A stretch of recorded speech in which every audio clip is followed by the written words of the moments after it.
You ready? Let's go. 2-minute daily devo for Tuesday, April 26th. I'm in the Contemporary English Version today, and our verse of the day comes from the book of Psalms, chapter 3, verse 3. Here's what it says. But you are my shield, and you give me victory and great honor. This is another psalm that was written by David, and if you know the history of when he wrote this psalm, and my Bible talks about this was written when he was running from his son Absalom.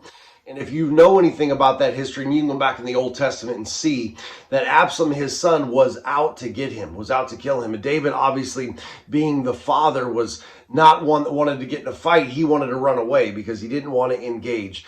And if you know anything about David's history, he was in a lot of fights, a lot of battles. But here's the thing, David always knew where to turn in his time of need.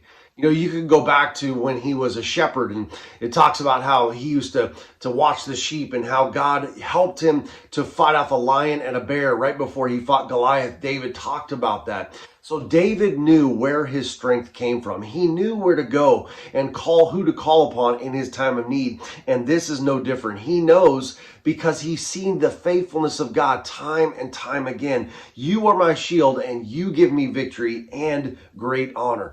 David knew who to call on in his time of need. The question I have for you and I today is this: do we know to call on God in our time of need? How many times when we get in the middle of something that we're dealing with that we try to figure out how can we handle this on our own, or we'll go ask someone else, hey, can you help me, or what should I do about this? When our first call should be to God, to say, God, I have a need. I'm going through this and I need your help because you are the one that has helped me time and time again. David knew who to call on because he had seen the faithfulness of God. Well, you know what? You and I have seen the faithfulness of God. And we need to therefore make sure that our first call when we get in trouble is upon him, because he, just like for David, was that shield and will give him victory. He will do the same for you and me. All right, that's it, guys. I'll talk to you tomorrow.